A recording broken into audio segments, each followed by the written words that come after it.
Señor, te damos gracias por cada momento que hemos compartido en este retiro. Cada tiempo de comunión, Señor. Cada momento sentados a lo largo de la mesa. Cada momento, Señor, donde hemos tenido conversaciones. Cada mensaje que hemos escuchado. Cada alabanza que hemos cantado. Cada momento de fraternidad, Señor. Tú estás aquí en medio de tu pueblo. Tú amas esto, Señor. Porque es hermoso, delicioso, Señor, habitar los hermanos juntos y en armonía. Aquí mandas tu bendición y vida eterna, como dice tu palabra, Señor. Y te pedimos, Señor, tu bendición para este mensaje también, para poder cerrar, Señor, nuevamente con nuestros corazones abiertos ante tu palabra. Queremos más de tu palabra, queremos más de ti, queremos salir, como decía el hermano Fernández, salir de aquí, Señor, queriendo meditar en tu palabra, el que tenga un efecto en nuestras vidas, un efecto transformador, un efecto santificador, Señor. Que salgamos de aquí y lleguemos a nuestros hogares, Señor, y a lo largo de esta semana, Señor, sea una semana de examen personal y de buscar, Señor, honrarte más por nuestras vidas. Bendice también este último mensaje, permite que sea edificación para todos nosotros y danos corazones humildes para que la buena semilla de tu palabra dé fruto en nuestras vidas. Te lo pido en el nombre de Jesús. Amén. Por tiempo, intentaré un poquito más al grano. Yo quiero que vayan a 1 Corintios capítulo 6, versículos 9 al 11. 1 Corintios capítulo 6, versículos 9 al 11, donde el apóstol Pablo dice: ¿O no sabéis que los injustos no heredarán el reino de Dios?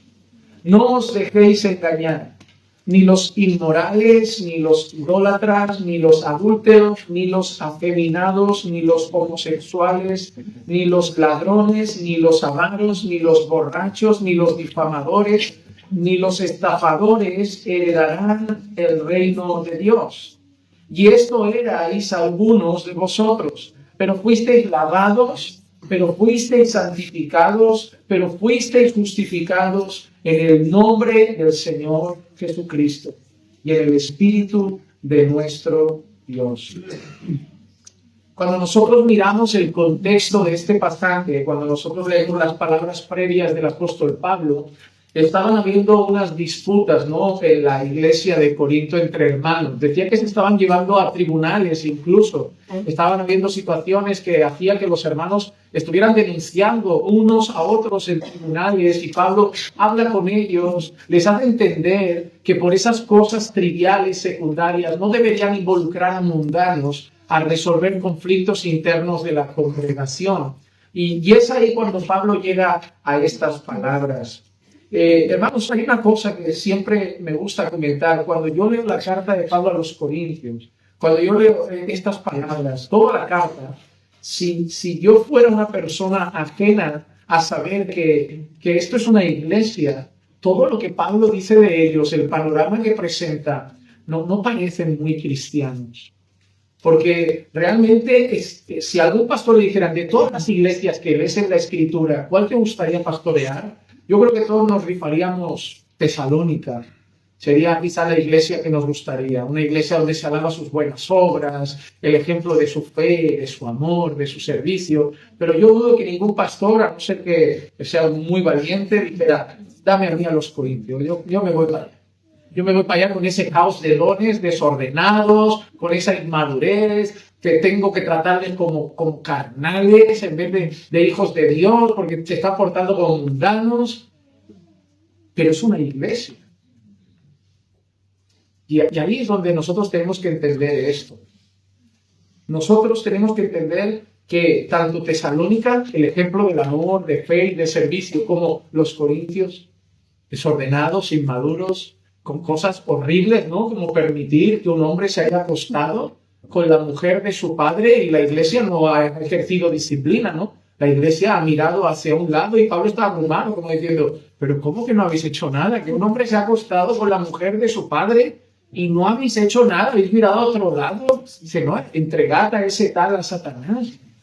Que luego también les dice, ahora vuelve, ¿no? En la segunda carta ese hombre vuelve arrepentido, y Pablo dice, ahora no le pongáis otra carga encima más allá de la que ya tuvo.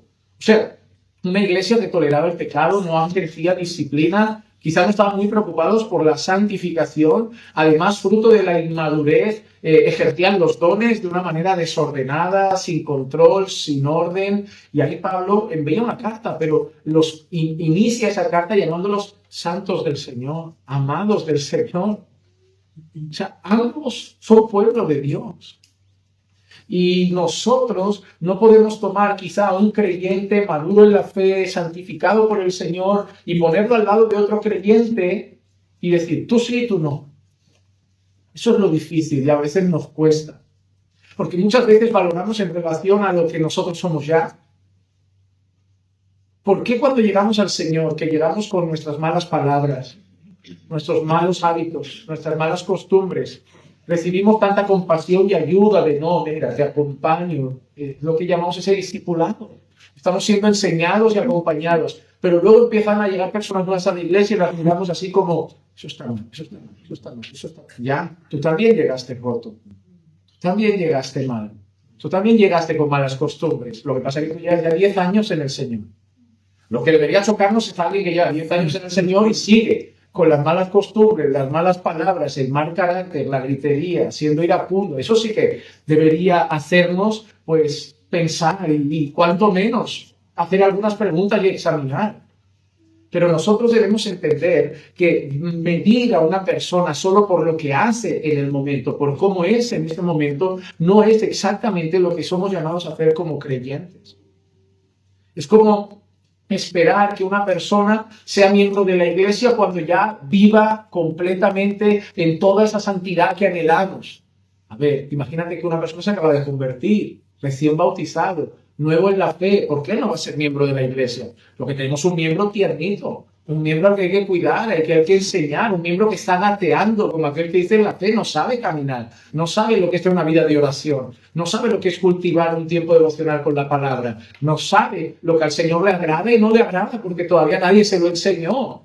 ¿Quién va a hacer el esfuerzo de acompañar a un inmaduro en la fe? Yo creo que en las iglesias falta gente dedicada a la gente torpe, dedicada a los débiles, dedicada a esas, me gusta, creo como Pablo lo expresa, esas partes del cuerpo que son menos honrosas. Cuando Pablo habla del cuerpo, ¿no? Que hay mano, hay ojos, hay pie, Pablo dice, pero esas partes del cuerpo que son menos honrosas son las que más necesitan ser cuidadas. Son las que más necesitan ser abrigadas. Y a veces somos torpes como iglesia a la hora de mostrar ese cuidado ante los nuevos, ante los débiles, ante los que necesitan más ayuda. Claro que queremos caminar con Pablo, pero no sé, hay que hacer esfuerzos para caminar también con aquel que a veces duda y abandona a mitad de camino. O con un Marcos con el que choca un poquito y tienen algún rifirrafe. ¿Y quién invierte en ellos, no? ¿Quién invierte en el que no sabe? ¿Quién invierte? Y Pablo invirtió también en esta iglesia. Pablo trajo esperanza a esta iglesia. Pablo trajo palabras de aliento a esta iglesia. Pablo dijo, ¿sabes qué? Me voy a enfocar en los filipenses, me voy a enfocar en Tesalónica, me voy a enfocar en... Pero deja a los corintios porque no sabemos ni si son creyentes, ni si han nacido de nuevo. No, Él trabaja con ellos. Y nosotros debemos entender que somos llamados a trabajar con todos aquellos que profesan a Cristo como Señor. Y ya veremos con el tiempo si esa profesión de fe es genuina, pero inicialmente debemos acompañarlos. Y Pablo es especialista. El corazón de Pablo es muy pastoral. Tenemos mucho que aprender de Pablo. Yo creo que Pablo es el primero en saber cuánto se le ha perdonado, el mal que ha hecho, que si alguien merece poco cariño quizá por lo que él ha hecho, por cómo ha perseguido a la iglesia, es él. ¿Cómo Pablo no tendrá paciencia con unos corintios inmaduros cuando a él lo han recibido habiendo perseguido hasta la muerte a la iglesia de Cristo? Yo creo que siempre recordar la gracia que hemos recibido es lo que nos lleva a compartir gracia, ¿no? Yo creo que al final quien no da gracia es porque todavía no es consciente de cuánta recibe. Es como que yo me porto muy bien. Conmigo el Señor no tiene que tener tanta paciencia. Por eso yo no soy tan paciente con otros. Pero cuando tú eres consciente de cuánta gracia has recibido, ¿no? La gracia de Dios no te va a volver arrogante, no te va a hacer una persona pedante. La gracia de Dios te va a humillar. La gracia humilla. La gracia humilla, porque la gracia te lleva a ver tu realidad y saber que todo lo que tienes es un favor. Es un favor. Y cuando tú te ves de esa manera, la soberbia ya no cabe. Y solo te queda dar gracia a los demás, ¿no? De gracia recibimos. De gracia damos. Y compartimos esa misma gracia que tenemos nosotros. Y a pesar de la dureza de Pablo, también escribe lleno de gracia. Y ahora quiere recordar a esta iglesia torpe, a esta iglesia inmadura, a esta iglesia que en ocasiones hay que decir, os tengo que hablar como carnales, cuando sois de Dios, pero quiere recordarles lo que son en Cristo. Y esa es nuestra esperanza cuando somos torpes. Y esa es nuestra esperanza cuando caemos. Y esa es nuestra esperanza cuando pecamos. Porque yo entiendo que escuchar el mensaje de antes te puede llevar a examinarte y te puede llevar casi, dependiendo cómo lo asimiles, a arrinconarte a una pared y decir, yo estoy fatal. Yo estoy fatal, yo no valgo para nada de lo que ha dicho, yo no sé ni si soy cristiano, pero también debemos recordar que esto no es lo que debemos hacer, sino el Evangelio debe estar presente en nuestras vidas. Y Pablo empieza a recordarle a esta iglesia lo que Dios ha hecho con ellos. Lo primero que hace Pablo es decirle a ellos lo que eran, habla en pasado. Los versículos 9 al 11 dice así: ¿O no sabéis que los injustos no heredarán el reino de Dios? No os dejéis engañar, ni los inmorales, ni los idólatras, ni los adúlteros, ni los afeminados, ni los homosexuales, ni los ladrones, ni los avaros, ni los borrachos, ni los difamadores, ni los estafadores heredarán el reino de Dios. Y esto erais algunos de vosotros. Y algo interesante en cuanto a esto es que no creo que sea una lista cerrada. No creo que sea una lista exhaustiva. No creo que diga, mira, yo soy chismosa, pero no está en la lista. Yo heredaré el reino de Dios con mi chisme. No creo que funcione así la cosa. Creo que no queda papel para hablar de tanto pecado. Ni la chismosa, ni la soberbia, ni los arrogantes, ni los orgullosos, ni los... Yo creo que no hay papel para tantas cosas, ¿no? Es como cuando la gente habla de dones, ¿no? Yo creo que cuando vemos esas listas de dones en las cartas del apóstol Pablo, cuando vemos ahí esas listas, no creo que sean exhaustivas. Yo creo que cita dones del Señor, pero podríamos hablar de la alabanza como un don del Señor y ahí no aparece. Yo lo que veo que a veces simplemente quiere transmitir esa idea. Y lo que está diciendo es que esas personas, los que practican el pecado, no heredarán el reino de Dios. Y él añade esa palabra, y esto erais algunos de vosotros. Y eso es lo que me gusta, que algo que dijimos al principio es que no se trata de lo que haces, de lo que has hecho, sino de lo que eres. No dice, el que cometió adulterio no heredará el reino de los cielos. Dice el adúltero. No dice el que en el pasado fue homosexual no heredará el reino de los cielos. No dice el homosexual. Lo que está claro, y espero que nadie me lo tome mal porque en estos tiempos es complicado, pero el homosexual no heredará el reino de los cielos.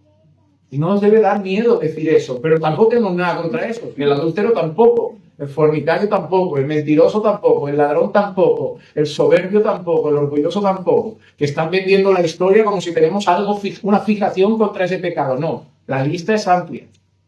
La lista es amplia. El político corrupto tampoco. El hombre traicionero tampoco. El niño mentiroso tampoco. O sea, que no es una fijación contra un pecado, pero tampoco lo vamos a esconder. Ni los afeminados ni los homosexuales heredarán el reino de los cielos. Pero habla de algo que son, y eso eras. Porque todos nosotros tenemos un pasado, de lo que fuimos, del mentiroso que fuimos, del adúltero que fuimos, del asesino que fuimos, de la prostituta que fuimos, del drogadicto que fuimos. Esto eras. Y esto es algo importante. Yo ya no soy esa persona. Yo ya no soy, todos tenemos un pasado. Y seguramente si nos contásemos nuestro testimonio, habrían historias realmente oscuras, perturbadoras, pero no lo somos. A veces cuando hacemos el curso de membresía, ¿no? Que las personas nos comparten su testimonio de conversión y los lees y dices, no, a unos eso ha pasado, uno trabajó con sicarios, trabajó con... Y dices, no, espero que esté convertido, ¿no? Porque el que va a estar más cerca de él ahora soy yo. Como un día me dé un tropiezo en la vida, me va a pillar la mano, ¿no? Digo, no, me voy a confiar que es del Señor, que... Pero en la iglesia pueden haber habido hombres que en el pasado miraban a niños. Son cosas perturbadoras. Gente que te dice, pastor, yo abusé a mi hermana. El Señor salva a ese tipo de personas. Pero la pregunta es, ¿tú sigues queriendo abusar a tu hermana? Pero no, ni quiero pensar, si es que no quiero ni recordar lo que pasó. Tú sigues mirando a niños con... No, que son niños, ¿cómo voy a pensar ahora así? ¿Tú sigues engañando a tu mujer? No, yo desde que conocí al Señor, yo soy fiel a mi hermana. Y esto erais. Y una especialidad de Satanás es sembrarle en la mente, él sigue siendo el mismo. Sigue siendo el mismo. Y sobre todo cuando tropiezas. Porque tenemos tendencia a tropezar en lo que fuimos, pero ya no somos, porque es la inclinación de nuestro corazón. Cada uno es tentado de sus propias concupiscencias. Y es muy raro que el que fue drogadicto de repente su tentación sea otra que no tiene nada que ver. Puede ser la misma. Por eso solemos recaer en las mismas cosas. No las practicamos, pero si nos descuidamos es hacia dónde puede ir nuevamente nuestro corazón. Y es ahí donde nuestra propia carne, el mundo, el enemigo de nuestras almas puede venir y decir, no has cambiado. En el fondo eres el mismo. No te engañes. No ves lo que acabas de hacer. Si hubieras cambiado, no lo harías. Pero volvemos a lo mismo. Se trata de amores. Puede ser que has caído, pero ¿lo has disfrutado? ¿Cómo te sientes? ¿Estás feliz? ¿Estás contento? ¿Quieres repetir? Y ahí ves que no. Te has destrozado, estás roto. Te preguntas y te martirizas. ¿Cómo lo hice? ¿Por qué me ha pasado? ¿Por qué lo he dejado suceder? No eres esa persona. Porque eso antes era una práctica habitual en tu vida. Antes no te causaba remordimiento. Así que Pablo empieza a decir a esa iglesia lo que era. Y eso también lo tenemos que recordar nosotros. No somos lo que éramos antes. Una frase bonita, no recuerdo el autor, que leí una vez que dice, yo no soy lo que debo ser, pero por la gracia de Dios tampoco soy lo que era. Todavía no soy como Cristo.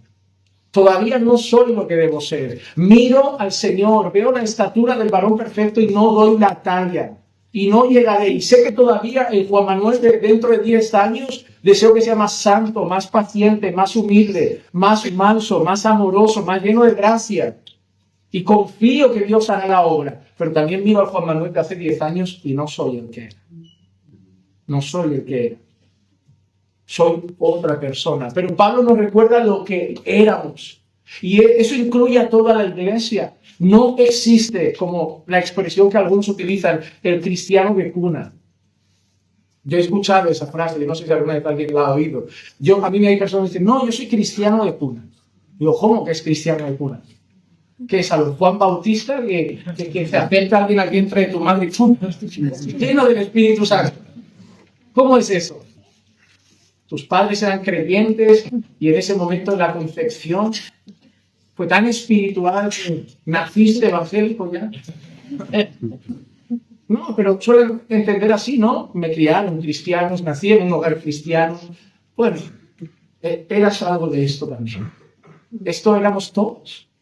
Y esto es algo que el apóstol Pablo refleja también en su carta a los Efesios, en el capítulo 2, en los versículos 1 al 3, dice, y Él os dio vida a vosotros que estabais muertos en vuestros delitos y pecados, en los cuales anduvisteis en otro tiempo según la corriente de este mundo, conforme al príncipe de la potestad del aire, el espíritu que ahora opera en los hijos de desobediencia, entre los cuales también, y mira, Pablo no se saca de la lista, todos nosotros, en otro tiempo vivíamos en las pasiones de nuestra carne, satisfaciendo los deseos de la carne y de la mente, y éramos por naturaleza hijos de la ira, lo mismo que todos los demás. Y hermanos amados, el tiempo verbal es importante.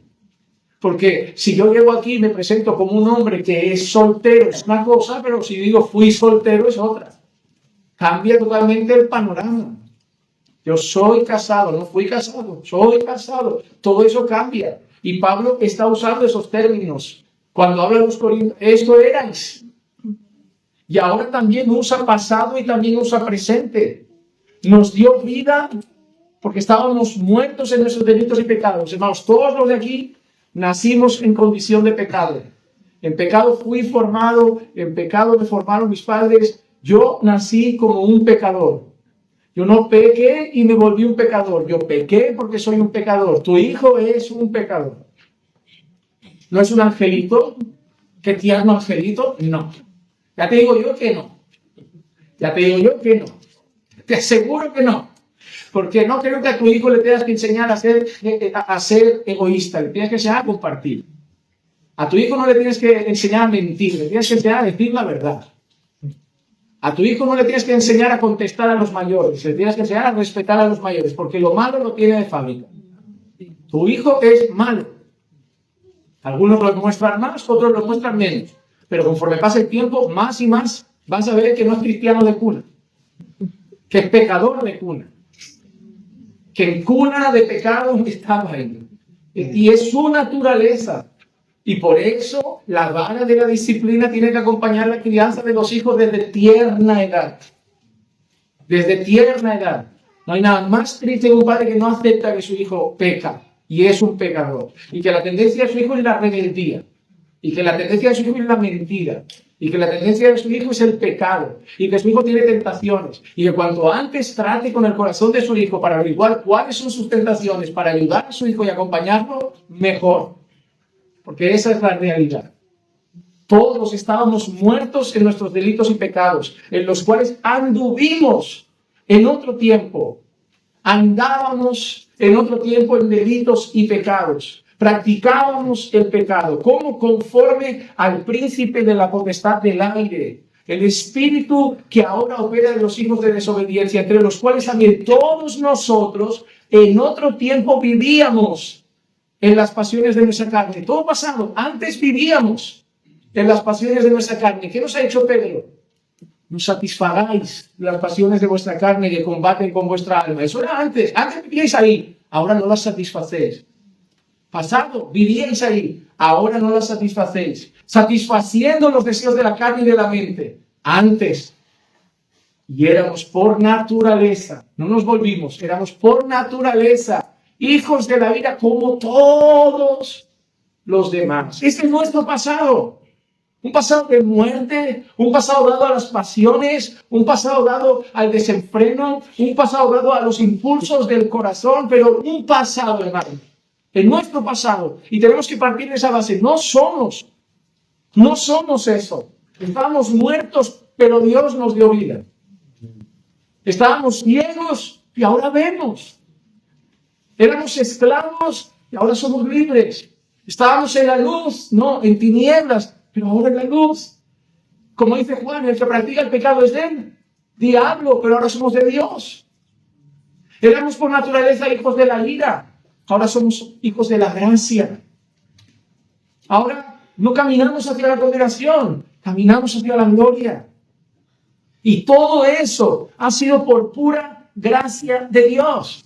Éramos enemigos, sin esperanza, alejados de Dios, rebeldes por naturaleza, inclinados al pecado, amantes de lo malo. Pero la gracia de Dios nos alcanzó. Su gracia llegó a nuestras vidas. Y ya no es lo que éramos. Ahora lo importante es lo que somos.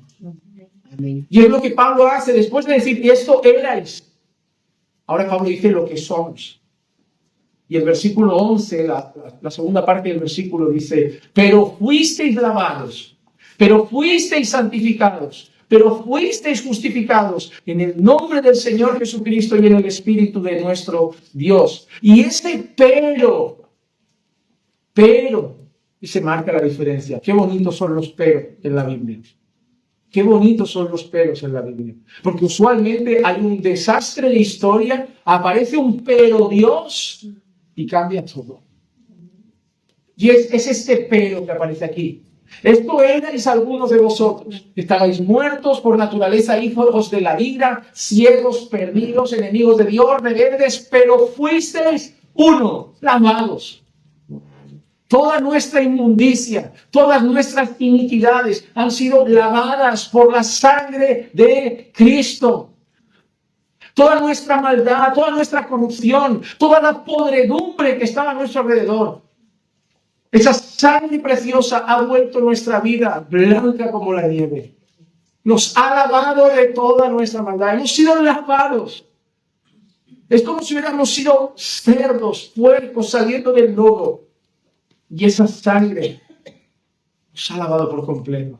Nos ha lavado por completo. Hemos sido lavados. En segundo lugar, hemos sido santificados, separados, cortados, apartados para el Señor. Hemos sido comprados.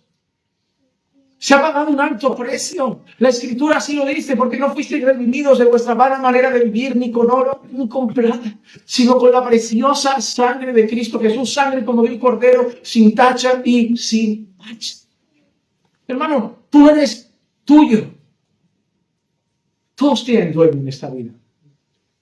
Hermano, nadie es huérfano y todos tienen dueño.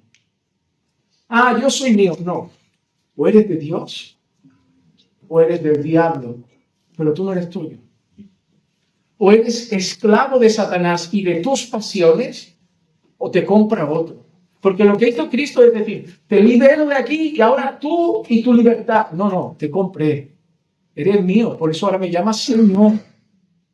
No me llamas solo Salvador. Y ese es el problema de mucha gente, que le encanta ver a Cristo como Salvador, pero no se rinde al señorío de Cristo. Y Cristo no es tu Salvador si tampoco eres tu Señor. Si Cristo es tu Salvador, en el paquete entra su señorío.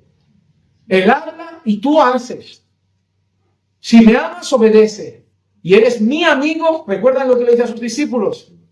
Qué amistad más bonita, ¿eh? Sois mis amigos si hacéis lo que yo os digo. Imagínate que yo llevo a los pastores de aquí al retiro y digo, mira, me encantaría tener una amistad con vosotros, pero un pequeño detalle. Seremos amigos si hacéis todo lo que yo os diga. No. ¿Me van a tachar de qué? ¿De prepotente? ¿De qué va este? ¿Por qué? Porque yo no soy digno. Pero él sí. Él sí. Él tiene todo el derecho del mundo, todo el derecho cósmico de venir y decir, queréis que nos llevemos bien, haciendo las cosas a mi manera. Él es digno porque su manera es perfecta. Porque Él es rey, porque Él manda. Y ya. Dejad de ver esa historia, de esa relación de colegueo con Dios. No, Dios es mi amigo. Está bien, pero no es colega. Ah, Dios es mi padre, sí, pero no es papito. Cuidado. Cuidado que Dios es el creador del universo. Trátalo con reverencia. Acércate con confianza, pero con respeto. Que eso es lo que se ha perdido en muchas relaciones de padres e hijos. Soy tu padre, tenemos que ser amigos. No, tu hijo ya tiene amigos. Necesita un padre. Si tú le quitas al padre y le das a otro amigo, está huérfano. Tu hijo necesita un padre. Que quieres tener cercanía con él, maravilloso. Confianza, maravilloso. Pero sé padre. Ya tienes colegas. Cuidado que dentro de nada decir, ¿qué pasa, viejo? Cuidado. No, yo no digo que lo trates de señor, que lo hacían también nuestros padres antes, ¿no? Yo recuerdo a mi padre tratando a mi abuelo de usted. Bueno, hemos querido dar el paso de la cercanía. Trátame de tú. Ok. Se está yendo al otro extremo. Ya no te tratan. La culpa, el gobierno. No, los padres. A ver. Porque el gobierno en casa no pone el horario, no pone las normas, lo ponen los padres. Entonces, cuidado con ver a Dios cercano, pero con un colega. No, es el creador del universo. Sí que Jesús sí es tu Salvador. Jesús sí ha dado su vida por ti, pero Jesús la ha comprado para Él. Él es Señor.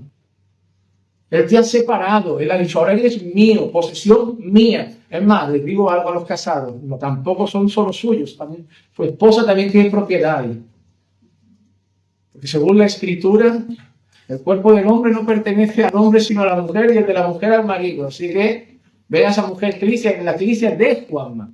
Eso digo en este tiempo, que se te tiran las mujeres al cuello y te rebanan el pescuezo. Pero bueno, que no se enfade las feministas, que yo también soy el Juanma de Iglesia, que es todo así. Hermano, esto de yo soy libre. Bueno, yo tengo muchas autoridades sobre mi cabeza. Yo tengo que honrar a las autoridades civiles, según dice Pablo a los romanos. Yo tengo que honrar a mis padres, yo tengo que respetar y obedecer a mis pastores. Así que cuidado con perder de vista que hay alguien sobre tu cabeza, hay mucha gente sobre ti, y sobre todo el Señor. Amén. Porque Él te ha santificado, te ha separado para Él. Y no solo eso, te ha justificado. Te ha declarado justo. Te ha reconciliado con Dios. Habéis hecho las paces por medio de Jesucristo. Y ahora cuando Dios te mira como si nunca hubieras roto un plato. ¿Recuerdan? Erais esto, pero ahora Dios te ve como si no hubiera sido nada de eso. El santo Dios que aborrece el pecado, que no tolera el pecado, que odia el pecado, que abomina el pecado, te mira como si tú no hubieras pecado. porque la justicia de Cristo está sobre ti. Y cuando Él te ve, ya no te ve a ti, ve la justicia de Cristo, ve las ropas del Cordero que cubre tu cuerpo. Y en aquella cruz, el Padre trató al Hijo como si hubiera roto todos los platos, para tratarte hoy a ti como si no hubiera roto ningún plato. Por eso cuando vamos a Dios, vamos en el nombre del Señor. Vamos en el nombre de Jesús para decir, yo no tengo ningún derecho a hablar contigo, pero yo vengo por los méritos de otro, yo vengo por los méritos de Cristo. Yo fui lavado, yo fui santificado, yo fui justificado en el nombre del Señor Jesús y en el Espíritu de nuestro Dios. Ese pero Dios también es maravilloso en Efesios 2, versículos 4 al 10. Cuando ha dicho, estabais muertos en vuestros delitos y pecados, que erais por naturaleza hijos de la ira como todos los demás. Ahí entra Pablo y ¿qué dice? Pero Dios, que es rico en misericordia. ¿Has visto? No es pero Dios que vio gran potencial en ti. Pero Dios que vio que eras un diamante en bruto. Pero Dios que vio que había mucho valor en ti y que de ti haría una piedra. No, pero Dios que es rico en misericordia. Rico en misericordia. Pero Juan Manuel, no tengo potencial, sí, para pecar.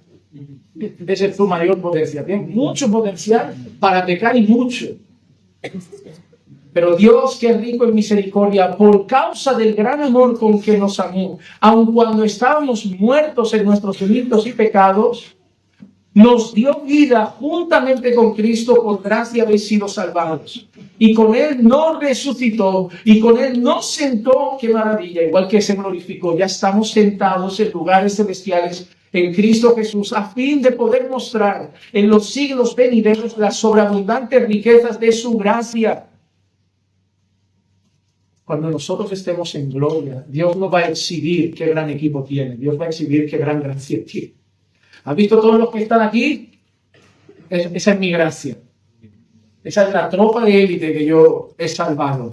Esa es la... ¿Qué veis? No, vemos gracias, Señor, porque vaya equipo, vaya equipo. Ahora entiendo eso de lo vil y despreciable escogió Dios. Ahora entiendo, de verdad. Dios en ti exhibe su gracia. En la obra que hace en ti exhibe su gracia. Y en los siglos venideros va a exhibir su gracia por toda la eternidad. Dice, porque por gracia habéis sido salvados por medio de la fe. Y ahí vemos una desgracia, y esto no es de vosotros, sino que es un don de Dios, no por obras, para que nadie se gloríe de ellas. ¿Te has dado cuenta? Este es el gran problema del legalista, ¿no? Y se lo decimos siempre, ¿ves? No es por obras, pero podemos seguir leyendo. No es por obras, pero no es por, pero es para. Aquí no cabe legalismo, pero tampoco cabe libertinaje. Dice, porque somos hechura suya, creados en Cristo Jesús para hacer buenas obras, las cuales Dios preparó de antemano para que anduviésemos en ellas. Hermanos, hemos sido creados para hacer buenas obras. Así que hay una gran noticia. El Señor te ha lavado, te ha santificado, te ha justificado, te ha redimido por su gran misericordia, por el gran amor con que te amó en Cristo. Te ha hecho nueva criatura. Y ahora como nueva criatura el Señor te llama a ser santo. ¿No? Lo hemos visto en 1 de Pedro 1, 15, 16. Sed santos porque yo soy santo. Pablo, en su carta a los tesalonicenses, ¿cuál es la voluntad de Dios? Pues la voluntad de Dios es esta, vuestra santificación.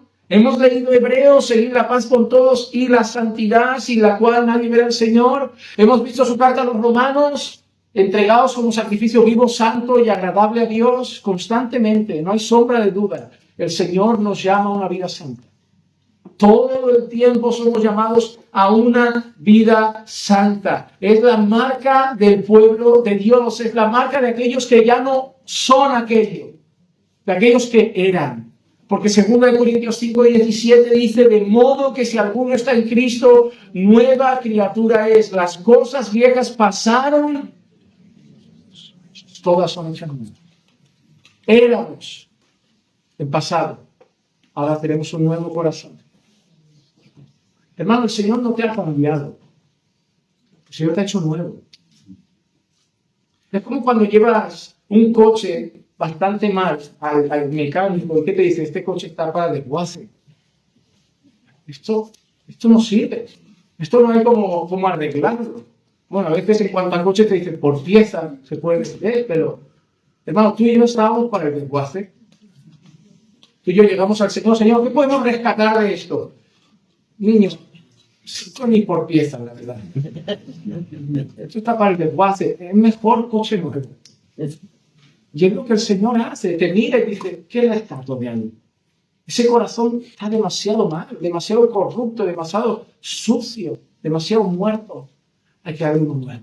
Entonces, ¿sabes? Yo voy a hacer algo. Oye, quito el de piedra, pongo uno nuevo de carne y le doy mi espíritu, porque además si no le doy mi espíritu no puede andar en mis caminos. Es decir, si yo le doy otra naturaleza y le doy la capacidad para que viva en esa nueva naturaleza. Yo no tengo que hacer todo, para que así cuando llegue delante de mi presencia no se dé golpecito diciendo que campeón soy, sino sea a Dios la gloria, porque aquí no estoy por capacidad, sino por gracia. Pero somos nuevos. El Señor nos ha hecho nuevas criaturas. Es lo que te digo. Cuando uno ha tenido, por ejemplo, problemas con la borrachera o con otras cosas, ¿qué pasaría si ahora nos soltasen en aquella discoteca? ¿Por qué no sentimos ni la más mínima tentación? En serio, yo no sé si a vosotros os pasa. Yo no creo que me sintiera nada tentado en una discoteca. Me sentiría más bien agobiado, estresado, fuera de lugar. Si yo en ocasiones he estado en ambientes familiares, mi familia no es creyente, y me he sentido raro, incómodo con tu propia sangre porque ya no encajas. En conversaciones de trabajo que dices, yo no tendría que estar escuchando esto. No me gusta ese ambiente. Venga, que hay cena de empresa. Ni vas ya, porque dices, ¿qué me hace una cena de empresa? Claro, yo en una cena de empresa. No se va a trabajar. ¿Se van a qué? A hablar de boberías, de tonterías, se van a embriagar y encima tonteos entre compañeros. ¿Qué pinto allí? Y tú dices, no me va a ver el pastor, no me va a ver la iglesia, no pasa nada, nadie me ve, puedo ir, pero es que no me gusta. Es lo que veo, no lo amo, no me gusta. Algo ha pasado dentro. Algo ha pasado dentro. Eso es nuevo. El corazón es nuevo. Y ahí vemos, es que tengo otros afectos, me gustan otras cosas. Ahora viene alguien al culto y veo que bosteza, tal, digo, ¿cómo le puede gustar el culto? ¿Cómo puede querer que acabe un sermón? Si yo soy a los Pablo que predican hasta que se caiga uno por la ventana. Venga. ¿Cómo le puede gustar eso? ¿Cómo pueden haber jóvenes compartiendo una palabra y uno ahí como, bueno, y si salimos a dar un paseo por la playa, a nadar, a ver un partido? ¿Cómo pueden disfrutar de las cosas del Señor? Es que es eso, ¿no? Pero antes era al revés. Nuestro viejo yo miraría lo del Señor y lo veríamos aburrido. Y no es que nos hayan lavado la cabeza, es que somos nuevos. Tenemos otro corazón. Ahora nos gustan otras cosas. No, yo jamás pienso en el matrimonio, que es esclavizante. Y ahora amamos el matrimonio, amamos la familia, amamos la iglesia, amamos la vida con Cristo, la vida en Cristo, la vida con el Señor. Lo amamos. Porque, hermano, yo no sé tú, a mí nadie me fuerza a hacer estas cosas, nadie me fuerza a ir al culto, nadie me fuerza a orar, nadie me fuerza a leer la Biblia, nadie me fuerza a servir al Señor. No me pone una pistola en la cabeza por la mañana y me dicen, haz esto, haz esto. Hermano, la vida se trata de amores. Al final la vida se trata de amores. ¿Cómo consigue un hombre ser fiel a su esposa? Amándola. Amándola. Es el amor lo que hace que uno haga o no haga ciertas cosas. Es el amor. Seguro que muchos de vosotros conocéis a Israel Sanz. Él nos dio una conversación a los varones sobre la inmoralidad sexual y él nos lo hizo ver de esta manera. Dice, bueno, estoy seguro que muchos de vosotros habéis tenido caídas en el pasado con vídeos X, digo, bueno, os voy a dar un ejemplo para que entendáis que nunca voy a aceptar que alguien me diga, no puedo evitarlo. Dice, porque eso es la mayor mentira que alguien te cuenta. No puedo evitarlo. Sí puedes. Y dio un ejemplo que nos voló la cabeza a todos. Dijo, mira, ahora imagínate que tú entras en tu habitación, apagas la luz, empiezas a entrar en esa página web para ver tu vídeo y de repente aparece alguien, te pone una pistola en la cabeza y te dice, si ves el vídeo, dispara. Lo vas a ver. Apagas el ordenador, quita la pistola. Dice, imagínate que al día siguiente vuelves al ordenador y aparece a mí en persona con la pistola. Si ves el vídeo, dispara. No lo vas a ver. Dice, si esa persona aparece los 365 días del año, tú vas a estar un año sin ver ese contenido. Porque amas tu vida más que ver ese vídeo. Dice, cuando ames a Dios más que tu pecado, no lo harás. Amén. Dice, no se trata solo de tirar el ordenador por la ventana, se trata de crecer en amor por otra cosa más que por eso. Cuando nosotros, y de verdad, viéndolo así, dices, me tengo que cuestionar cuánto amo al Señor. Cuando nosotros sabemos que Dios dice derecha, pero yo sabiendo que Dios dice derecha, un día decido ir a la izquierda, aunque no lo diga con palabras, lo que le estoy diciendo al Señor es, me amo más de lo que te amo. Porque tú dices derecha, pero como yo me amo más, yo voy a la izquierda. Pero si te amara más, yo iría a la derecha. Y por eso somos llamados a entender que la vida se trata de amores. Y que como nuevas criaturas tenemos ahora otros amores, porque tenemos un nuevo corazón. Pero eso no quita que tengamos batallas con los viejos amores y tenemos que luchar para enamorarnos cada día más del Señor. Para mirar cada día más del Evangelio. Para enamorarnos cada día más de la obra redentora de Cristo. Para enamorarnos cada día más de lo que pasó en el Calvario, para enamorarnos cada día más de esa sangre, recordarnos el precio que se pagó por nuestros pecados, nos hará amar cada día más al Señor. Y cuando amemos cada día más al Señor, pecaremos cada día menos contra el Señor. Pero también quiero recordar algo a esta iglesia. Es el hecho de que no olvidemos, en medio de nuestras debilidades y caídas, que todavía estamos en proceso, que la obra no ha terminado, pero tenemos una garantía, que la obra no acabará aquí. El Señor la culminará un día más adelante. Y en 1 Corintios 15, 51, Pablo dice, he aquí, os digo un misterio, no todos dormiremos, pero todos seremos transformados. Pablo hace una cosa bonita con esta amada iglesia del Señor, torpe y madura, quizá nuevos en la fe, pero les recuerda lo que eran, les dice lo que son y les anima a mirar lo que serán. Y es lo que quiero en este retiro, que recuerdes lo que eras, que te afirmes en lo que eres hoy en Cristo, que luches contra tus pecados con tu nueva identidad en Cristo, por el Espíritu de Dios, y que en tus caídas tengas esperanza de que la obra no ha terminado y que vas hacia la gloria y que el Señor va a seguir trabajando en ti. En 1 Juan 3:2, Juan dice, amados, ahora somos hijos de Dios y aún no se ha manifestado lo que habremos de ser, pero sabemos que cuando Él se manifieste seremos semejantes a Él porque lo veremos como Él es. ¿Te has dado cuenta? Ahora somos hijos de Dios, pero todavía no somos lo que llegaremos a ser. Pero cuando Cristo venga, cuando Él se manifieste, tal como lo vamos a ver a Él en gloria, nosotros estaremos con Él en gloria. El que empezó en ti la buena obra, la va a perfeccionar. Amén. En tus caídas recuerda que si Cristo murió por tus pecados, va a seguir obrando en ti por el Espíritu de Dios. Traigo a tu corazón dos pasajes que tienen que darte esperanza cuando caigas y que hemos visto en mensajes anteriores. Primera de Juan 2:1, hijos míos, os escribo para que no pequéis. Pero si alguno peca, abogado tenemos para con el Padre, a Jesucristo el justo. Y recordar también Romanos 7, 24 y 25, Pablo gritando en su desesperación, miserable de mí, ¿quién me librará de este cuerpo de muerte? Pero termina diciendo, gracias a Dios por Jesucristo, Señor nuestro. Tu esperanza sigue siendo tu Redentor. Tu esperanza sigue siendo Cristo. Ve a Cristo. Corre la carrera con los ojos puestos en Jesús. Anda tu vida mirando hacia arriba, donde está Cristo sentado a la diestra de Dios. Pégate a la vid, porque alejado de Él nada puedes hacer, eres solo un pámpano. Mira a Jesús.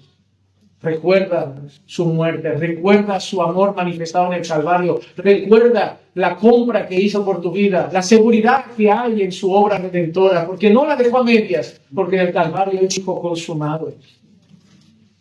Y cuando caigas, arrepiéntete y levántate con esperanza, queriendo luchar otra vez, confiando que el que empezó la obra la va a perfeccionar, que este perfecto alfarero no va a dejar este triste vaso de barro imperfecto así toda la vida. Lo va a trabajar y lo va a trabajar. Y como un padre, si es necesario, te va a disciplinar, pero te va a presentar delante de su gloria irreprensible. Él es poderoso para hacerlo. Amén. Encuentra en Cristo y el poder de Dios y sus promesas esperanza en tus vidas. Amén. Vamos a orar. Señor, te damos gracias porque nos permites saber que ya no somos lo que éramos, que somos nuevas criaturas en Cristo. Y nos haces mirar hacia la eternidad sabiendo la gloria venidera que nos espera y cómo seremos transformados en gloria. Pero también, Señor, nos das aliento y esperanza en medio de la carrera. Sabemos que debemos luchar, ser diligentes y responsables, trabajar contra nuestra carne para no dar lugar al pecado. Pero si caemos, Señor, tenemos esperanza en tus promesas, esperanza en esa obra redentora. En Cristo está nuestra esperanza, Señor, en nuestro abogado, en nuestro único mediador entre Dios y los hombres. Y en su nombre oramos, Señor, en el nombre que es sobre todo nombre, el nombre de Jesús.